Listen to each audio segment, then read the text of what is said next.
They say money changes people. But for Ethan Sterling, money didn't just change him, it blinded him.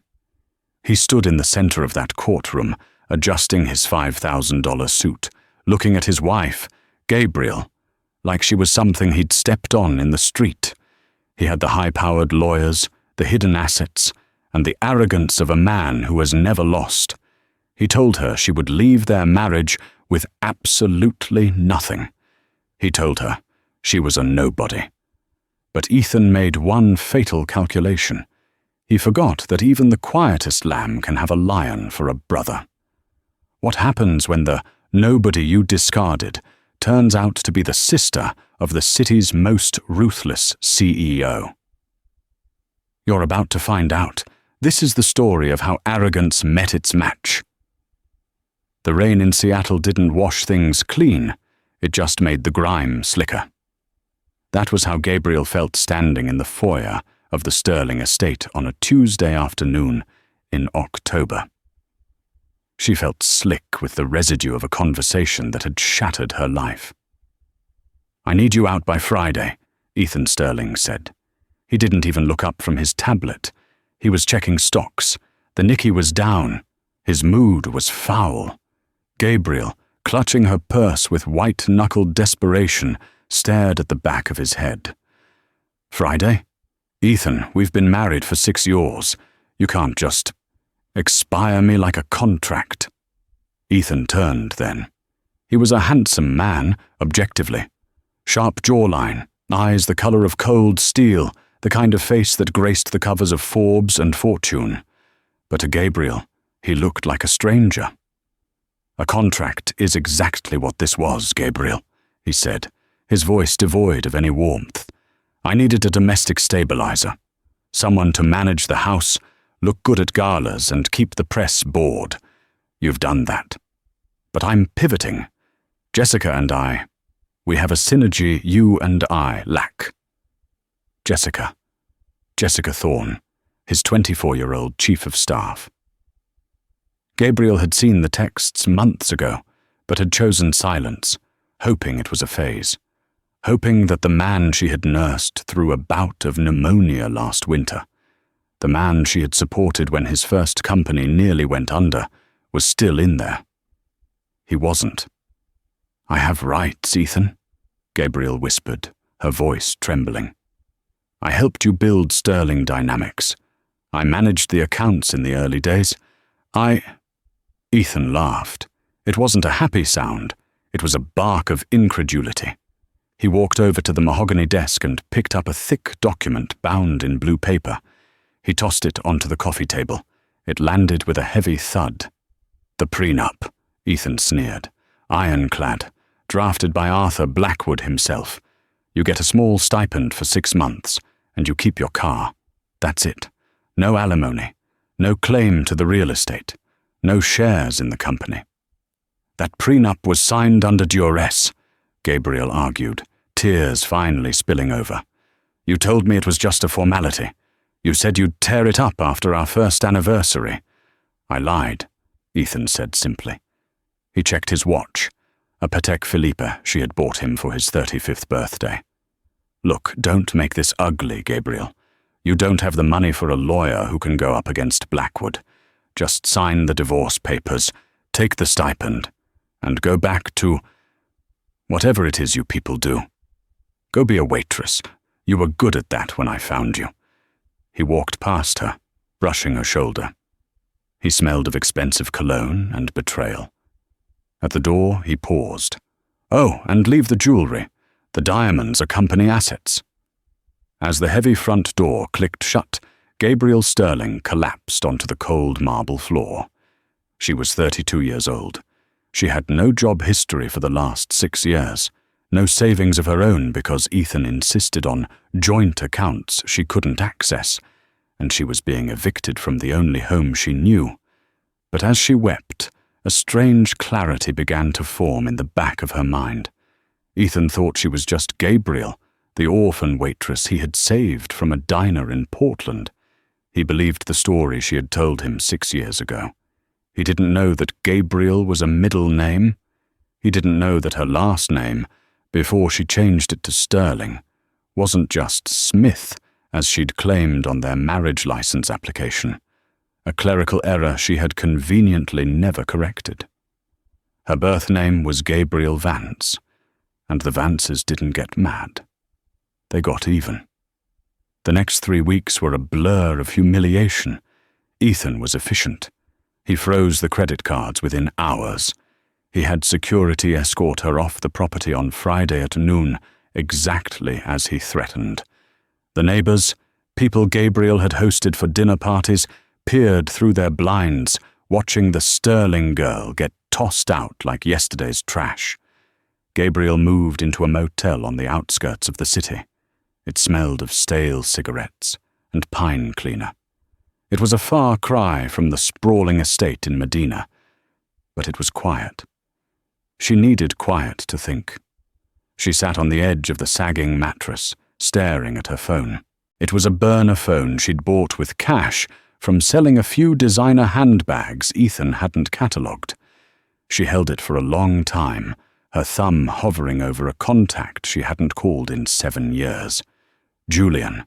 7 years ago, Gabriel had walked away from the Vance family empire. She wanted to be loved for herself, not for the billions her father had made in shipping and logistics. She wanted a simple life. She had run away, changed her identity, and found Ethan. She thought Ethan loved her. She thought she had found her fairy tale. Now, she realized she had just traded one gilded cage for a much smaller, crueler one. She dialed the number. It rang once, twice.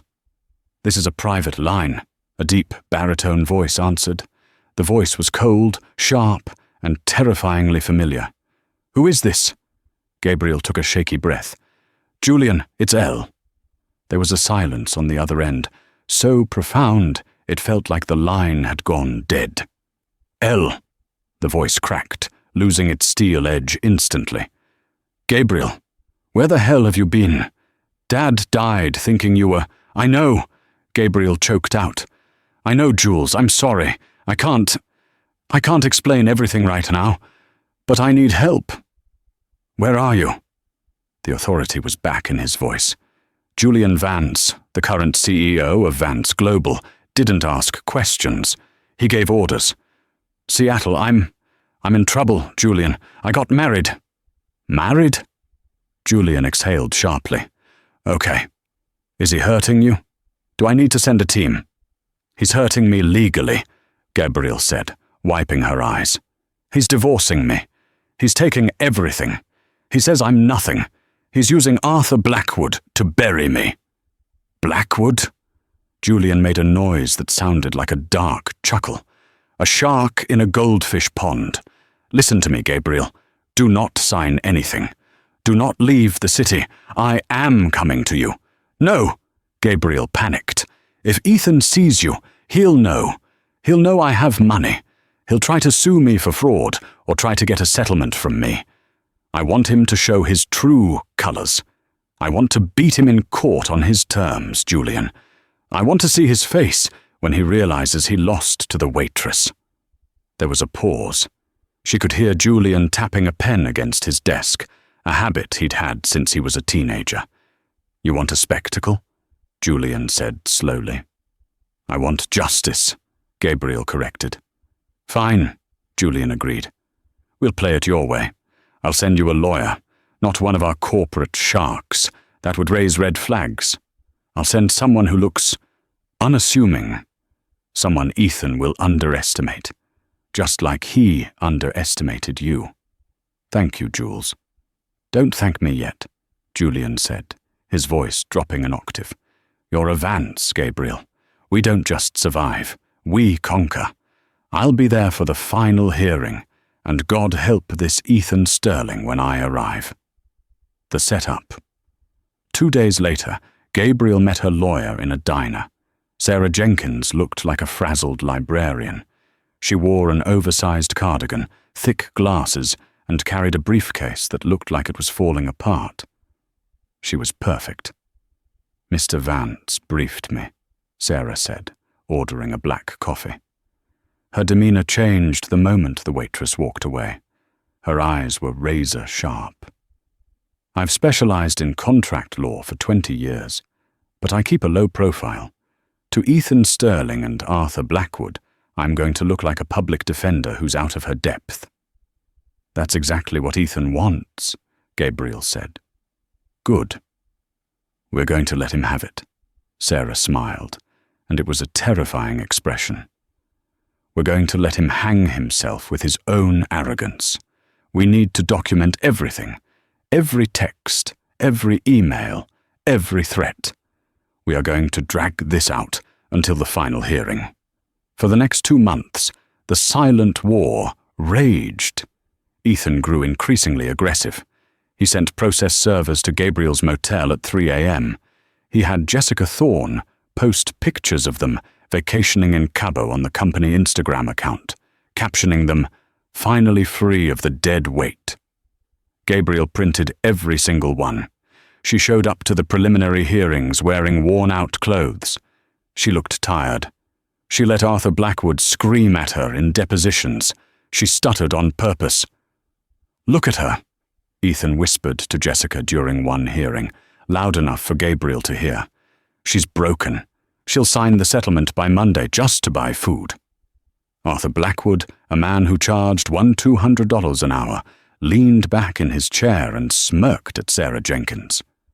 "Ms. Jenkins," he patronized, "your client is delaying the inevitable. The prenup is solid. Surrender now, and Mr. Sterling might be generous enough to cover your legal fees." Sarah Jenkins pushed her glasses up her nose. "We'll see you in court, Mr. Blackwood." The trap was set. The date for the final divorce decree and asset division was set for December 10th. Gabriel marked it on her calendar in red ink. It wasn't just the end of her marriage. It was the day the world would meet Julian Vance. The morning of December 10th was bitter cold. Inside the Superior Court of Washington, the air was stiflingly hot. Courtroom 4B was packed. Ethan Sterling had ensured that. He had leaked the hearing date to a few friendly business bloggers, framing it as the final liberation of Sterling Dynamics from a gold-digging spouse.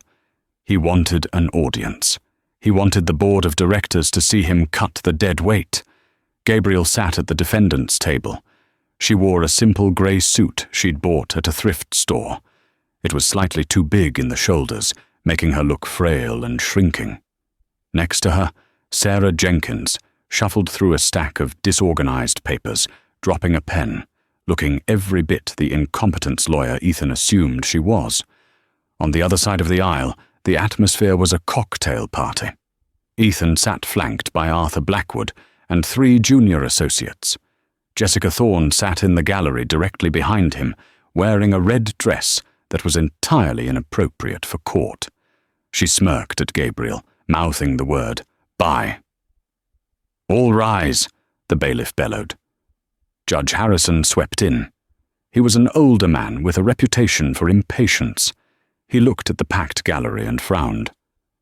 "This is a divorce hearing, not a theatre production. Keep it quiet or I'll clear the room." Arthur Blackwood stood up, buttoning his jacket. "Your Honor, we represent the plaintiff, Mr. Sterling. We are here to enforce the prenuptial agreement signed 6 years ago and finalize the dissolution of marriage. This is a straightforward case that the defendant has been dragging out with frivolous delays." The judge looked at Sarah. "Ms. Jenkins, you're representing Mrs. Sterling." "Yes, Your Honor," Sarah squeaked, adjusting her glasses. We contest the validity of the prenup on the grounds of unconscionability and, lack of full disclosure." Blackwood laughed, a short, sharp sound. "Your Honor, this is ridiculous. Mr. Sterling disclosed every asset. Mrs. Sterling was a waitress at Big Ed's diner when they met. She brought 0 assets into the marriage. She simply wants a payout she didn't earn." Ethan leaned back, crossing his legs. He watched Gabriel. He wanted to see her cry. He wanted her to beg. "Mr. Sterling," the judge said, looking at the papers, "you are claiming that Mrs. Sterling made no significant contribution to the marriage or the company." Ethan stood up. He didn't need a lawyer for this part. He wanted to say it himself. "Your Honor, Gabriel was decorative. I tried to teach her about the business, but she lacks the pedigree and the education. She cooked meals and hosted parties. That is the extent of her value. Now that the company is expanding globally, I need a partner who understands that world. Gabriel does not." Gabriel stared at the table. She remembered the nights she stayed up until 4 a.m. helping him balance the books when his CFO quit. She remembered using her waitress savings to pay for the incorporation fees of his first subsidiary. "I see," the judge said, scribbling notes. "And you are offering no alimony?" "The prenup states 0 alimony if the marriage lasts less than 7 years, Blackwood interjected smoothly. "We are at 6 years and 11 months. The contract is clear." "It's cruel," Sarah Jenkins said, her voice shaking slightly. "My client has no home, no job, and no savings." "That sounds like a personal problem," Blackwood shot back. "Not a legal one," the gallery murmured. Even the business bloggers looked uncomfortable. It was a slaughter. "I'm inclined to agree with the plaintiff," Judge Harrison sighed, looking at the clock. "Unless the defense has substantial evidence of fraud or hidden assets, the prenup holds. Ms. Jenkins, do you have anything other than emotional appeals?" Sarah Jenkins stopped shuffling her papers. She went very still. Gabriel looked up. The tears were gone from her eyes. "Actually, Your Honor," Sarah said. Her voice had changed. The squeak was gone. It was replaced by a tone of calm, deadly precision. "We do have one motion. We would like to introduce a new witness regarding the financial status of Sterling Dynamics." Blackwood frowned. "Objection. Witness lists were finalized weeks ago."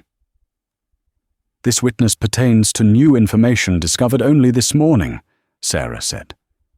"Information regarding the hostile takeover of Mr. Sterling's primary debt obligations." Ethan froze. "Hostile takeover? Debt obligations?" "I'll allow it," the judge said, intrigued. "Who is your witness?" Sarah Jenkins smiled. It wasn't a nice smile. "The defense calls Mr. Julian Vance." The name hung in the air for a second, not fully registering. Vance. In the business world, the name Vance wasn't just a name, it was an institution.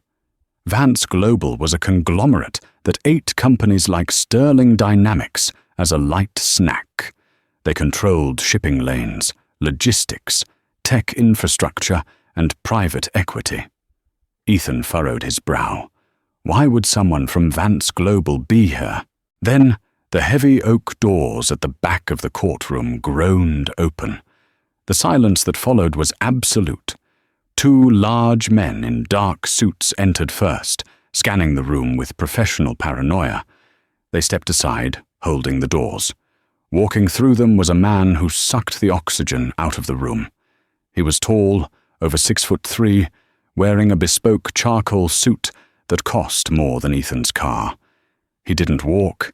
He glided with the predatory grace of a panther. His face was hard angles and cold intelligence, his eyes hidden behind dark tint sunglasses, which he removed as he stepped into the well of the court. He looked nothing like Gabriel. Where she was soft and fair, he was dark and intense. But when his eyes swept the room and landed on her, the resemblance in their expression, the set of the jaw, was undeniable. Ethan felt a cold sweat prickle the back of his neck. He knew that face. He had seen it on the cover of Time magazine last month. Julian Vance, the CEO of Vance Global, the man known in the industry as the Reaper for how ruthlessly he dismantled his enemies. Julian didn't look at the judge. He didn't look at Ethan. He walked straight to the defense table. He stopped behind Gabriel's chair. He placed one hand on her shoulder. Gabriel reached up and covered his hand with hers. The entire courtroom gasped. The connection was intimate, familial, and shocking. "Who is this?" Judge Harrison asked, though his voice lacked its usual authority. He was staring at Julian. "Julian Vance," he said. His voice was a deep baritone that carried without effort. "I am here to represent the interests of the Vance Family Trust and to support my sister." Sister. The word hit the room like a grenade. Ethan Sterling stood up, his chair scraping violently against the floor. "What?" Arthur Blackwood's face went white. He dropped his expensive pen. Jessica Thorne, in the back, stopped smirking. "Sister?" Ethan stammered, his composure shattering. "That's impossible. She's Gabriel Smith. She's a nobody. She's from Portland." Julian finally turned his eyes to Ethan. It was like a tiger looking at a limping gazelle. "She is Gabriel Vance," Julian said softly, but everyone heard it. "She used the name Smith to avoid parasites like you. It seems her instincts were correct." Julian walked around the table and stood in the center of the room. He didn't ask permission. He commanded the space. "Your Honor," Julian addressed the judge, "my sister chose to live a humble life. She wanted to build something real. She married this man against our father's wishes. We respected her choice. We stayed away. But when I received a call that she was being thrown out onto the street like refuse, well, the Vance family took an interest." "This is irrelevant," Blackwood shouted, trying to regain control. "Her family connections don't change the prenup. It doesn't change the assets." "Oh, but it does," Julian smiled. "Because you see, Mr. Blackwood, you've made a terrible mistake. You assumed my sister was destitute. You assumed she had no resources to fight you, so you got sloppy." Julian snapped his fingers. One of his bodyguards stepped forward and handed him a black folder. "Mr. Sterling," Julian said, turning to Ethan, "you pride yourself on being a businessman. Let's talk business." Ethan was trembling. He couldn't stop it. The power dynamic had shifted so violently, he felt nauseous. He looked at Gabriel. She wasn't shrinking anymore. She was sitting up straight, looking at him with a mix of pity and resolve. "What are you talking about?" Ethan hissed. "Sarah?" Julian nodded to the public defender. Sarah Jenkins stood up. She took off her thick glasses and tossed them onto the table. Her posture straightened. She no longer looked like a frazzled librarian. She looked like a shark. "Your Honor," Sarah said, her voice crisp, "I am not a public defender.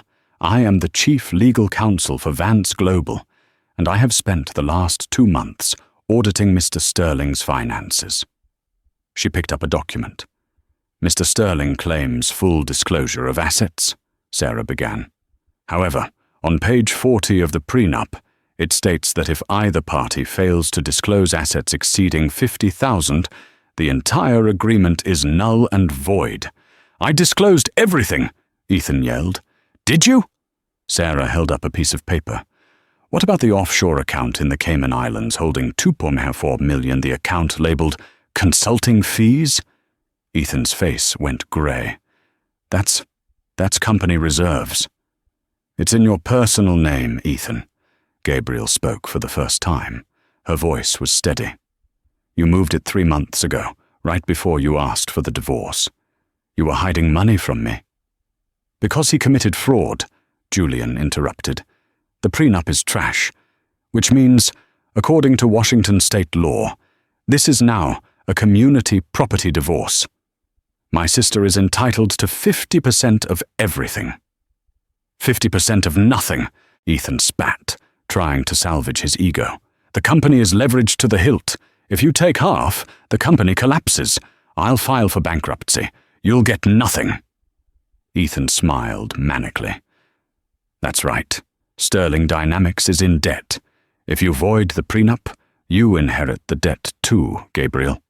Joke's on you." The courtroom went quiet. It seemed Ethan had played a suicide card. If he went down, he'd take her with him. Julian Vance started to laugh. It was a low, terrifying sound. He walked closer to Ethan, invading his personal space. "You really don't do your homework, do you, Ethan?" Julian said quietly. "Who do you think holds your debt?"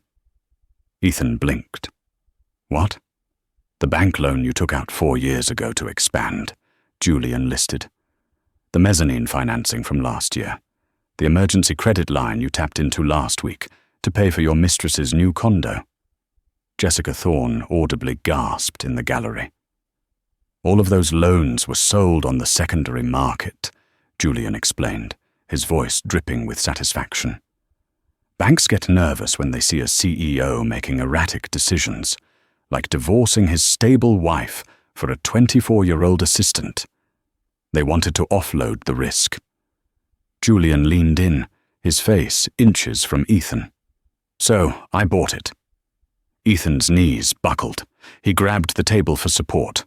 "Vance Global now owns 85% of Sterling Dynamics' debt," Julian declared to the court. "And as of this morning, Mr. Sterling is in default of the covenants regarding moral turpitude and stable management. We are calling the loans." "You can't," Ethan whispered. "I can," Julian said, "and I have. Which means, effectively, Sterling Dynamics belongs to us." Julian turned to Gabriel. "Elle," he said gently, "do you want his company?" Gabriel stood up. She walked over to Ethan. He looked small now, defeated, a man in a suit that suddenly looked like a costume. "No," Gabriel said. "I don't want his company. I don't want his house. I don't want his money." She looked at the judge. "Your Honor, I want him to admit it." "Admit what?" Ethan rasped. "Admit that you didn't build this alone," Gabriel said. "Admit that when you were crying on the floor because the patent office rejected your first prototype, I was the one who rewrote the application. Admit that I made you." Ethan looked at the gallery. He looked at Jessica, who was already texting on her phone, likely calling an Uber to leave him. He looked at Arthur Blackwood, who was packing his briefcase, realizing he wasn't going to get paid. Ethan choked. "Louder," Julian commanded. "You helped," Ethan whispered. "I didn't help," Gabriel said. "I was the foundation, and you took a sledgehammer to it." She turned to Sarah. "Take the house, take the cars, take the liquid assets. He can keep the company, but only if Julian controls the board." "Done," Julian said. "And Ethan?" Gabriel added, turning back one last time. "Yes?" He looked hopeful, thinking she might show mercy. "I want the jewelry back. It's not a company asset. I bought those diamonds with my allowance from my father 10 years ago." She reached out her hand. With a shaking hand, Ethan undid the watch from his wrist. The Patek Philippe. "Not the watch," Gabriel said. "Keep it, so you can count the minutes until you're bankrupt." She turned and walked toward her brother. "Let's go, Julian. I'm hungry, and I'm tired of the smell in here." Julian wrapped an arm around her. As they walked toward the exit, the sea of people parted, but it wasn't over. As they reached the doors, Jessica Thorne jumped up. "Gabriel, wait!" Jessica cried out, running down the aisle. "I didn't know! He told me you were crazy! He told me!" Gabriel stopped. She looked at the young woman. She saw herself from 6 years ago. "He lied to you, Jessica," Gabriel said. "But you knew he was married. You made your choice." Gabriel pushed the doors open and walked out into the cold Seattle air, which suddenly felt incredibly warm. The rain outside the Superior Court of Washington didn't just fall. It felt like it was being driven into the pavement by a hammer. Ethan Sterling stood on the curb, the water soaking through the shoulders of his $5,000 Italian suit, turning the bespoke wool into a heavy, sodden mess. The courtroom doors had closed 10 minutes ago, but the sound of the gavel striking the wood still rang in his ears like a gunshot. Fraud. Malfeasance. Void. The words bounced around his skull, refusing to settle. He fumbled for his keys, his hands shaking so violently he dropped them into a puddle of motor oil and rainwater. As he bent to retrieve them, humiliatingly wiping the grime onto his trousers, he saw a pair of red-bottomed heels stop inches from his face. He looked up. Jessica Thorne was standing there under a large black umbrella. She wasn't offering to share it. She was looking at him with the clinical detachment of a biologist examining a dead frog. "Jess," Ethan breathed, straightening up. He forced a smile, though he knew it looked manic. "Thank God. Let's get to the car. We need to regroup. I need to call Arthur. There are appeals, there are loopholes. This judge is clearly biased. He's probably in Vance's pocket. We can spin this." Jessica didn't move. She tapped a perfectly manicured nail against the handle of her umbrella. "There is no we, Ethan. Not anymore." Ethan blinked, the rain dripping from his eyelashes. "What are you talking about? You're my partner. We're the future of Sterling Dynamics." "I was the future of a billionaire CEO," Jessica corrected, her voice cutting through the noise of the traffic. "I'm not the future of a man who just admitted to felony fraud on public record." "Do you have any idea what my inbox looks like right now? 3 recruiters just cancelled interviews. My LinkedIn is blowing up with hate mail. You've become radioactive, Ethan, and I don't do radiation." "I did this for you." Ethan stepped forward, his voice cracking. "I expedited the divorce for you. I bought you the condo. I leased the Porsche." Jessica let out a sharp, incredulous laugh. "You leased the Porsche in the company's name, Ethan, which means Julian Vance owns it now." "And the condo? I checked the deed 10 minutes ago while you were crying to your lawyer. You put it in a trust controlled by Sterling Holdings. You never actually gave it to me." She shook her head, a look of genuine pity crossing her face. Not for him, but for herself, for having wasted time. "You're not a titan of industry, Ethan. You're just a con artist who ran out of road." "Arthur Blackwood texted me. He's putting a lien on your personal accounts for unpaid billable hours. He says you're insolvent." "It's a cash flow problem. It's temporary," Ethan screamed, not caring that people were staring. "I have millions in assets." "You have millions in debt," Jessica corrected. "And I have a flight to catch. I'm going to Dubai. I met a developer there last month. He's older, uglier, but his check's clear." A black SUV pulled up to the curb. It wasn't Ethan's driver. It was an Uber Black. "Jessica, please," Ethan whispered, grabbing the sleeve of her trench coat. "Don't leave me here, not like this. Everyone is watching." She looked at his hand on her coat, as if it were a stain. She peeled his fingers off, one by one. "That's the point, Ethan," she said coldly. "Everyone is watching, and I need to be seen leaving the sinking ship before it goes under completely." She slid into the car. The door slammed shut with a finality that echoed in his chest. As the car pulled away, the tires sprayed a fresh wave of dirty water over Ethan's legs, but he didn't even flinch. He just stood there, a king without a queen, shivering in the cold Seattle rain. Ethan couldn't go home. He knew if he went to the estate in Medina, he would be greeted by silence, or worse, Gabriel's absence. He needed to be somewhere where he was still Ethan Sterling, the genius, the boss. He drove his Audi R8, the only thing he physically still possessed, to the Obsidian, the city's most exclusive members-only club. This was his sanctuary. It was where he had closed the deal for his first IPO. It was where the bartenders knew his drink before he sat down. He walked up to the heavy oak doors, shaking the rain from his coat, trying to regain his swagger. Henri, the maitre d' who had served Ethan for a decade, was standing at the podium. Usually, Henri would rush forward to take his coat. Today, Henri stayed behind the podium, his face like stone. "Good evening, Mr. Sterling," Henri said. The tone was polite, but freezing. "Henri, Scotch, neat, and a private booth. I have calls to make," Ethan said, moving to brush past him. Henri stepped sideways, blocking the path. "I am afraid I cannot admit you tonight, sir." Ethan stopped. He felt a vein throb in his temple. "Excuse me. I'm a Platinum Founder member.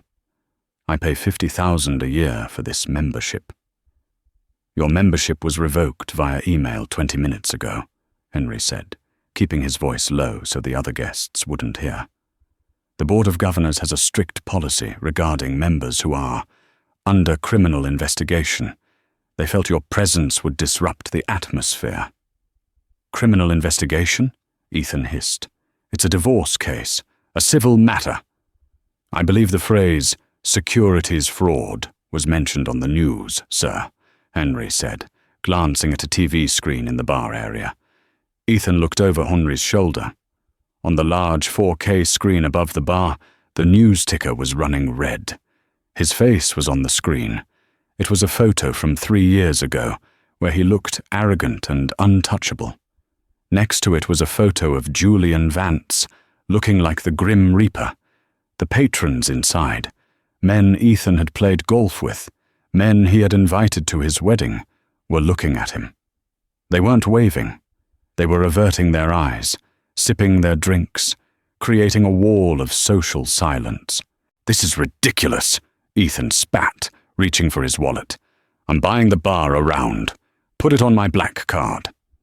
He slammed the heavy titanium American Express card onto the podium. Henri sighed, a sound of profound weariness. He picked up the card and swiped it through the terminal. The machine flashed a red light. Henri looked at the readout, then at Ethan. He didn't hand the card back. He dropped it into a slot under the counter. "The issuer has flagged the account, sir. I am instructed to retain the card." Ethan felt the floor tilting beneath him. That card was his lifeline. It was his identity. "Give it back," Ethan growled. "That's theft." "Please leave, Mr. Sterling," Henri said, signaling to 2 large security guards standing in the shadows. "Before we have to escort you." Ethan backed away. He looked at the warm, golden light of the club, the laughter, the clinking glasses, a world he had clawed his way into, a world that had just spat him out. He turned and ran back to his car. He sat in the driver's seat, gripping the steering wheel until his knuckles turned white. He screamed, a primal, raw sound of rage that fogged up the windows. He had nowhere to go. He checked his phone. 7 missed calls from reporters, 0 calls from friends. He reclined the seat of the $200,000 sports car and closed his eyes. For the first time in 10 years, Ethan Sterling slept in his car. The next morning, Ethan woke up with a stiff neck and a plan. Denial is a powerful drug, and Ethan had overdosed on it. He pulled into the executive parking garage. His spot, reserved for CEO, was empty. He parked, feeling a flicker of relief. At least they hadn't painted over his name yet. He took the private elevator to the top floor. He straightened his tie in the reflection of the brass doors. He needed to look powerful. He needed to channel the energy that had built this company. The elevator doors pinged open.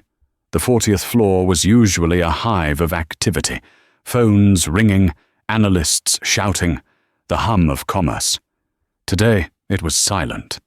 The open plan office was packed, but no one was working. The entire staff, nearly 200 people, were standing in the center of the room. They weren't looking at their screens. They were looking at the large glass wall of Ethan's corner office. Inside the office, sitting at Ethan's desk, was Julian Vance. Julian wasn't alone. He was surrounded by a team of people Ethan didn't recognize. Men and women in severe grey suits, typing furiously on laptops that were plugged into Sterling's servers. Ethan stormed through the bullpen. What is going on here? Why isn't anyone working? The sea of employees parted. Usually they moved out of fear. Today they moved out of curiosity. They wanted to see the crash. Chloe, the receptionist, stood near the door. She looked terrified, but she didn't step aside. "Get out of my way, Chloe," Ethan snapped. "She's following orders, Ethan," Julian's voice boomed. Julian pressed a button on the desk, activating the speaker system. His voice filled the entire floor. "Come in. We were just getting to the good part." Ethan pushed past Chloe and burst into his office. "You have no right to be in my chair. The bylaws state that a CEO can only be removed by a majority vote of the board." "Correct," Julian said calmly. He spun the chair around, Ethan's ergonomic leather throne, and at 8 a.m. this morning, the board voted, unanimously. Even your old college buddy, Greg, voted against you. Turns out, Greg doesn't like it when his stock options plummet by 40% in a single day. Julian picked up a stack of documents. "But we aren't here to talk about bylaws. We're here to talk about forensic accounting." Julian motioned to a woman standing next to him. She was sharp-featured, wearing glasses that looked like they could cut glass. "This is Ms. Lin. She's an auditor for the SEC. She's been very interested in your Creative Development Fund." Ethan felt the blood drain from his face. That is a classified R&D budget." "Is it?" Ms. Lin spoke up, her voice dry and raspy. "Because according to these wire transfers, the Creative Development Fund paid for a villa in Tuscany, a $60,000 diamond necklace from Cartier, and a retainer for a divorce attorney named Arthur Blackwood." The staff outside the glass walls gasped. The intercom was still on. Everyone could hear. That's a clerical error," Ethan stammered. "I can explain. I intended to pay it back." "That's called embezzlement, Ethan," Julian said, standing up. He walked around the desk. He looked massive, towering over Ethan. "And we found the second set of books, the ones you kept on the encrypted drive in your safe, the ones that show Sterling Dynamics has been technically insolvent for 18 months. Julian leaned in close. "You've been running a Ponzi scheme, Ethan. You've been paying old investors with new debt, and you've been using my sister's credit rating to prop up the loans." "She's my wife," Ethan yelled. "Her assets are my assets." "Not anymore," Julian said. "Now she's your creditor, and I'm her collection agent." Julian turned to the glass wall, addressing the hundreds of employees watching. "Everyone, listen up," Julian said clearly. "Sterling Dynamics is under new management. Your jobs are safe. Your pensions are safe. Vance Global is capitalizing the payroll immediately." A murmur of relief swept through the room. Some people actually cheered. "However," Julian continued, pointing a finger at Ethan, "there is a tumor we need to cut out." 2 security guards, men Ethan had hired, men whose Christmas bonuses he had cancelled last year to pay for his car detailing, stepped into the office. "Frank," Ethan said, looking at the head of security. "Frank, escort this man out." Frank looked at Ethan.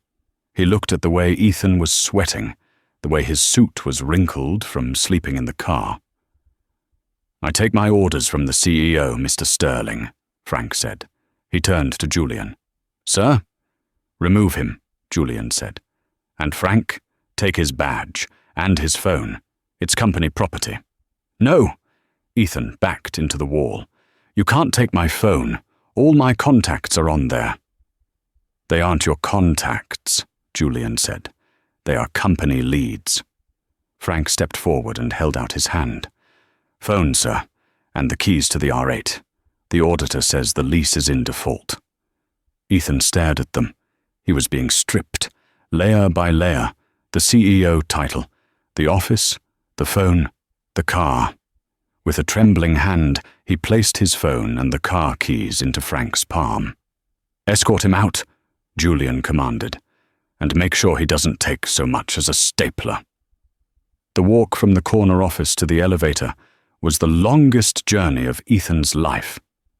Frank held him by the elbow, not roughly, but with a firm grip that made it clear Ethan was now a prisoner, not a boss. He walked past the desks of people he had terrorized. He passed Sarah from marketing, whom he had made cry last week because the font on a presentation was too pedestrian. She was drinking coffee, watching him with a small, satisfied smile.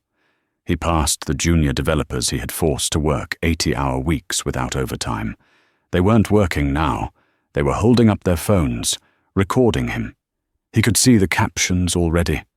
"You're all fired," Ethan shouted, his composure snapping. "I'll fire every single one of you when I get back." "Keep walking, sir," Frank said, tightening his grip. They reached the elevator. The doors opened. Frank shoved him inside.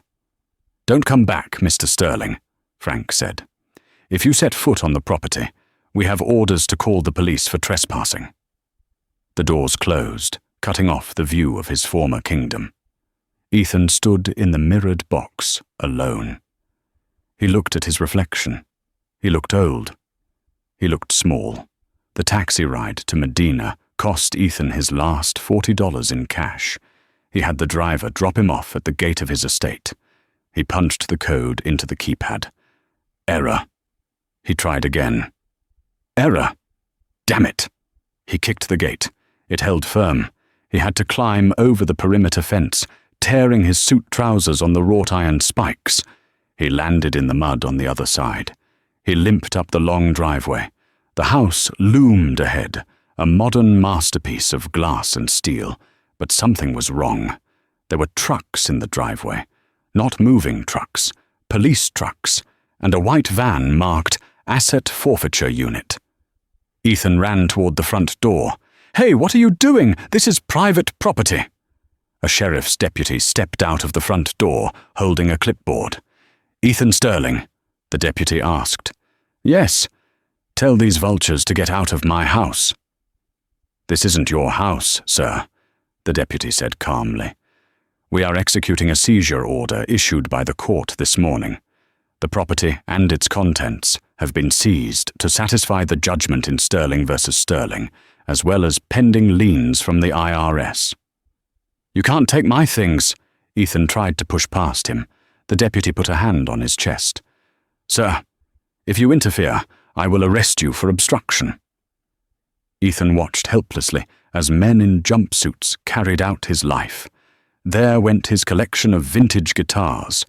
There went the painting he bought in Paris. There went the humidor filled with Cuban cigars. "Where is my wife?" Ethan demanded. "Where is Gabriel?" "Ms. Vance is not on the premises," the deputy said, though her attorney was here earlier to oversee the inventory. Ethan walked around to the side of the house, peering through the living room window. The house was being gutted. It looked like a skeleton. He saw something on the floor of the patio. He walked over to it. It was a photo frame. The glass was cracked. It was a picture of him and Gabriel from their honeymoon in Bora Bora. They looked happy. He looked human. He picked it up. Behind the photo, tucked into the frame, was a note. It was written in elegant, looping cursive. Ethan looked down the driveway. Sure enough, sitting by the gate he had just climbed over, was a single cardboard box. He dropped the photo frame. It shattered completely on the stone patio. He walked back down the driveway, the rain soaking him to the bone. He reached the box. Inside were 3 suits, some shirts, and a pair of worn-out sneakers he used to wear when he went jogging, before he decided he was too important to jog. He sat down on the curb next to the box. He put his head in his hands. Far away, across the water on Bainbridge Island, the sun was breaking through the clouds, illuminating a small cottage where a woman was making tea, finally free. But on this side of the water, in the shadow of the mansion he no longer owned, the darkness was absolute. Ethan Sterling had wanted to be a king. Now he was just a man in the rain with a box of old clothes, realizing that the castle he built was made of sand and the tide had finally come in. While Ethan's world was contracting into a singularity of lawsuits and debt collectors, Gabriel's world was expanding. She refused to move into the Vance family estate. "I need to breathe my own air, Julian," she had told her brother. "I can't go from Ethan's cage to Dad's museum." Instead, she bought a small, sun-drenched cottage on Bainbridge Island. It wasn't grand. It had a leaky faucet and a garden that needed weeding, but it was hers. Every timber, every window, every rosebush belonged to her. For the first month, she did nothing but sleep and cry. She grieved not for Ethan, but for the 6 years of her life she had wasted trying to be small enough to fit into his pocket. She grieved for the girl who thought love meant silence, but by the second month, the fog began to lift. Gabriel started writing again. Before she met Ethan, she had wanted to be a novelist. She had buried that dream when Ethan told her that writing was a hobby for bored housewives. Now, the words flowed out of her like water from a broken dam. She wrote about power. She wrote about betrayal. She wrote about a woman who cut off her own wings to please a man who couldn't fly, and how she grew them back. One afternoon, Julian visited. He arrived not in a helicopter, but on the public ferry, wearing jeans and a sweater. He looked younger, less like the titan of industry, and more like the brother she remembered playing tag with in the Hamptons. He sat on her porch, drinking iced tea. "You look good, Elle," he said. "You have color in your cheeks." "I feel good," Gabriel smiled, looking out at the sound. "I feel real." "The audit on Sterling Dynamics is finished," Julian said quietly. "It's bad, Elle. Ethan was cooking the books for years. He's looking at prison time. The SEC is involved." Gabriel took a sip of her tea. She waited for the pang of guilt, the urge to help him. It didn't come. "That's his journey, Julian," she said. "Not mine." "We're rebranding the company," Julian continued. "We're stripping the Sterling name. We're going to pivot the technology toward medical logistics, delivering vaccines to rural areas. It was your idea, wasn't it? Years ago. You mentioned it in one of your old notebooks, I found." Gabriel looked at him, surprised. "He told me it wasn't profitable." "He was wrong," Julian said. "It's going to save thousands of lives, and I want you on the board, not as a figurehead, as an advisor." Gabriel shook her head. "No corporate boards, Jules. That's your world." "Then what will you do?" "I'm starting a foundation," Gabriel said, her eyes lighting up. "I'm calling it the Chrysalis Fund. We're going to provide legal and financial aid to women trapped in financially abusive marriages. We're going to hire lawyers like Sarah Jenkins to fight for women who are told they are nobodies." Julian grinned. It was the same shark-like grin he used in business, but this time it was full of pride. "How much do you need?" he asked, reaching for his checkbook. Gabriel placed her hand over his. "Put the checkbook away, big brother. I have my divorce settlement. I have half of the liquid assets Ethan tried to hide. I'm funding this myself." 6 months later. The New Beginnings Gala was the social event of the season in Seattle. It was held at the Chihuly Garden and Glass Museum, a wonderland of color and light. The press was there in droves, but they weren't there for the usual celebrities. They were there for Gabriel Vance. She wore a gown of emerald green silk that draped over her body like water. She wore no diamonds, only a simple gold locket that had belonged to her mother. She moved through the crowd not with the timid shuffle of Mrs. Sterling, but with the grace of a woman who owns the ground she walks on. Sarah Jenkins was there, wearing a tuxedo, toasting with champagne. Julian was there, watching from the balcony like a proud sentry. Gabriel took the stage. The room hushed. 6 months ago, she began, her voice clear and strong into the microphone. I was told that my value was 0. I was told that without a man's name, I was nothing. Tonight, looking at this room, looking at the $3 million we have raised for the Chrysalis Fund, I can tell you this. Your value is not a number in a bank account. Your value is what you can build when the world tries to tear you down. Applause thundered. It was genuine. It was loud. As the applause died down and the music started, Gabriel walked off the stage. She needed a moment of air. She walked toward the side exit that led to the alleyway, wanting to breathe in the cool night air. She opened the door and stepped out. A man was standing there, near the dumpster, smoking a cigarette. He was wearing a waiter's uniform, white shirt, black pants, but it was ill-fitting and stained. He looked older, gaunt. His hair was thinning, and there were deep lines of bitterness etched around his mouth. He looked up as the door opened. It was Ethan. For a moment, time stopped. Ethan dropped the cigarette.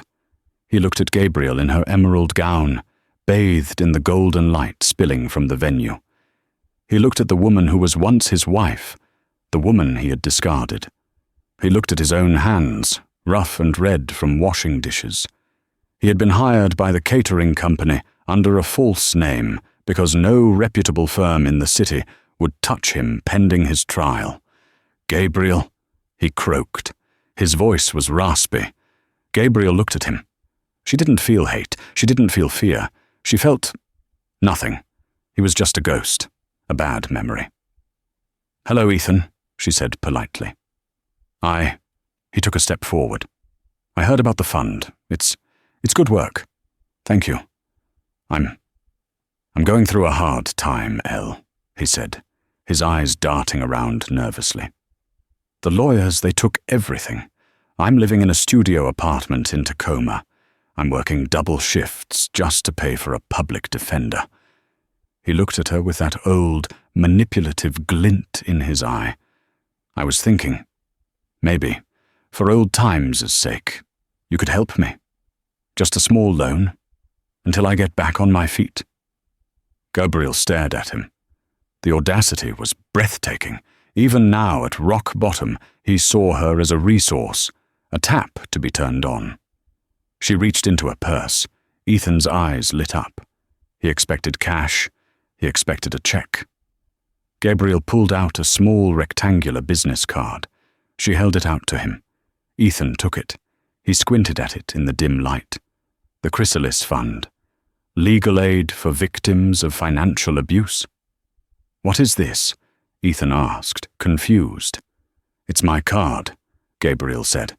"If you ever find a partner who treats you the way you treated me, give them this card. We can help them escape you." She turned around, the emerald silk swirling around her ankles. "Gabriel," Ethan called out, desperation cracking his voice. "Gabriel, wait! I made you! You're nothing without me!" Gabriel paused at the door. She didn't turn back. "Goodbye, Ethan," she said softly. She stepped back into the light, back into the music, back into the warmth of the life she had built. The heavy metal door clicked shut behind her, leaving Ethan Sterling alone in the dark, in the rain, exactly where he belonged. Gabriel Vance's story isn't just a tale of revenge, it's a tale of reclamation. Ethan Sterling made the classic mistake of the arrogant. He confused silence for weakness and kindness for stupidity. He believed that value is determined by a bank balance and that people are disposable assets. But he learned the hard way that the wheel of fortune is always turning. The woman he threw away became the architect of his downfall, not by becoming a monster like him, but by embracing the very strength he tried to suppress. In the end, Ethan was left with the hollow emptiness of his own greed, while Gabriel found true wealth, not in her family's money, but in her own resilience, her own voice, and her ability to lift others up. It serves as a timeless reminder. Be careful who you step on while climbing the ladder, because they might just be the one holding it up. If you enjoyed this story of justice served cold, please hit that like button, subscribe button, and ring the notification bell. Thanks for watching.